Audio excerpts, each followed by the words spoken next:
Okay, 689 are turning a neglected property into a greenway. Today we took down our polywall and put it up on the side of our property that doesn't have a fence.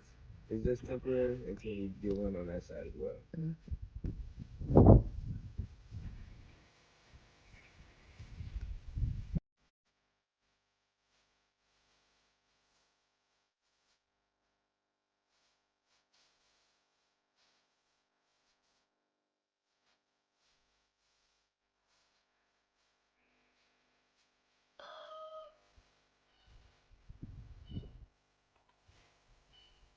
Just a little left.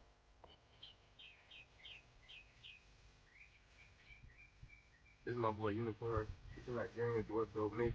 When he first got here, he only had one horn. As he's grown, both of these horns are starting to grow into his head since he was improperly disbudded.